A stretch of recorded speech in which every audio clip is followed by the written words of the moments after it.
തലസ്ഥാന നഗരമേഖലയിൽ താമസിക്കുന്നവർ ഈ കൊടും വേനൽക്കാലത്ത് വെള്ളം കുടിച്ച് ജീവിക്കേണ്ടെന്ന ശപഥമെടുത്തവരാണ് വാട്ടർ അതോറിറ്റിയിലെ ഉദ്യോഗസ്ഥ പ്രമുഖന്മാരെന്ന് തോന്നും. കാര്യമായ മുന്നറിയിപ്പൊന്നുമില്ലാതെ പൈപ്പ് അറ്റകുറ്റപ്പണിയുടെ പേരിൽ 3-4 ദിവസം നഗരത്തിൽ ജലവിതരണം നിർത്തിവെക്കുന്ന കണ്ണിച്ചോരയില്ലാത്ത തോന്നിയവാസം കണ്ടാൽ. മുട്ടട ഭാഗത്ത് ഒരാഴ്ച മുമ്പ് പൈപ്പ് പൊട്ടിയതിനെ തുടർന്നുള്ള അറ്റകുറ്റപ്പണികളുടെ പേരിലാണ് നഗരവാസികൾക്ക് ഇപ്പോൾ 3 ദിവസത്തെ ജലശിക്ഷ. 1-2 ദിവസം മുമ്പേ അറിയിക്കാതെയും പകരം സംവിധാനം ഏർപ്പെടുത്താതെയുമുള്ള ഇത്തരം മിന്നൽ പണികളിൽ തൊണ്ട കുരുങ്ങിപ്പോകാനാണ് തലസ്ഥാനവാസികൾക്ക് പതിവായുള്ള വിധി. ഇക്കുറി വെള്ളം മുടങ്ങിയത് വിഡ്ഢി ദിനത്തിലാണ്. വാട്ടർ അതോറിറ്റിയുടെ ക്രൂരവിനോദം ഇടയ്ക്കിടെ ആവർത്തിക്കുന്നതുകൊണ്ട് വിഡ്ഢികളാകാനുള്ള ദുരോഗ്യം ജനത്തിന് ഇടയ്ക്കിടെ അനുഭവിക്കേണ്ടി വരുന്നുണ്ട് താനും. +2 ഡിഗ്രി കഴിഞ്ഞവർക്ക് വേൾഡ്സ് ഫസ്റ്റ് AR/VR ക്ലാസ് റൂമിലൂടെ സ്മാർട്ട് ഫോൺ എഞ്ചിനീയർ ആവാം. കൂടുതൽ അറിയാൻ വിളിക്കൂ ബ്രിഡ്കോ ആൻഡ് ബ്രിഡ്കോ.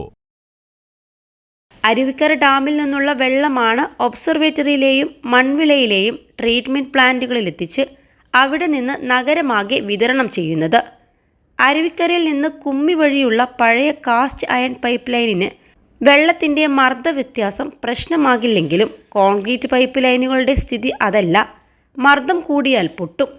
വേനലിൽ ഉയർന്ന പ്രദേശങ്ങളിലേക്ക് വെള്ളം കയറാൻ ബുദ്ധിമുട്ടാണെന്ന പരാതി വ്യാപകമാകുമ്പോൾ ഉദ്യോഗസ്ഥർ ചെയ്യുന്ന ഞൊടുക്കുവേലയാണ് ഉയർന്ന മർദ്ദത്തിൽ വെള്ളം പമ്പ് ചെയ്തു വിടുക എന്നത്. അതുകൊണ്ട് വേനൽക്കാലത്ത് പൈപ്പ് പൊട്ടൽ പതിവാകും. ജലവിതരണം നിർത്തിവെക്കേണ്ടി വരും.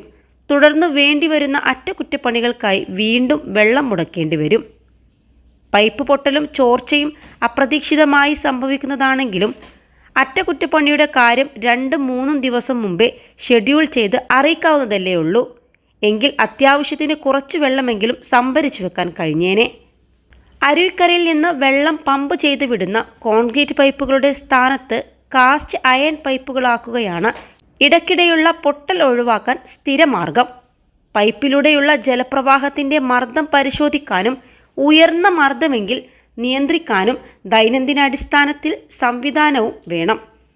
കാസ്റ്റ് അയൺ പൈപ്പുകൾ സ്ഥാപിക്കാൻ വേണ്ടിവരുന്ന ഉയർന്ന സാമ്പത്തിക ഭാരമാണ് വാട്ടർ അതോറിറ്റിയെ പിന്നോട്ടടുപ്പിക്കുന്ന ഒരു പ്രശ്നം.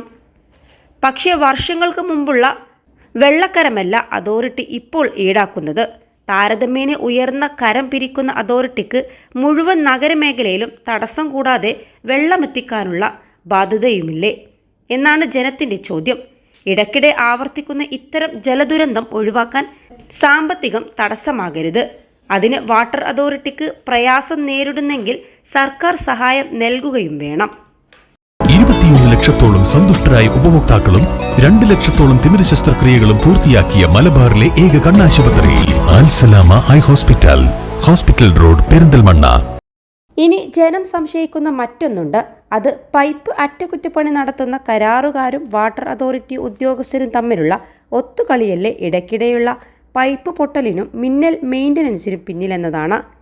ഇത്തരം അടിയന്തര സാഹചര്യങ്ങളിൽ പണം വിനിയോഗിക്കുന്നത് അതോറിറ്റിയുടെ എമർജൻസി ഫണ്ടിൽ നിന്നാണ്. ഇതിന് ടെൻഡർ ക്ഷണിക്കലോ മറ്റു നടപടിക്രമങ്ങളോ വേണ്ട. കരാർ സമർപ്പിക്കലോ മുൻകൂർ അനുമതിയോ വേണ്ടാത്ത ഇത്തരം എമർജൻസി പണികളാണ് കരാറുകാർക്ക് ഇഷ്ടം. അറ്റകുറ്റപ്പണിയുടെ മറവിൽ മറയുന്നത് കോടികളാവും. തങ്ങൾക്കും പ്രയോജനമുള്ളതുകൊണ്ട് ഉദ്യോഗസ്ഥരും കണക്കിൽ കണ്ണടക്കും.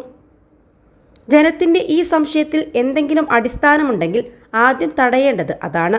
ജനത്തിൻ്റെ വെള്ളം കൂടി മുട്ടിച്ചിട്ടല്ല അഴിമതിക്ക് കുട പിടിക്കേണ്ടത്.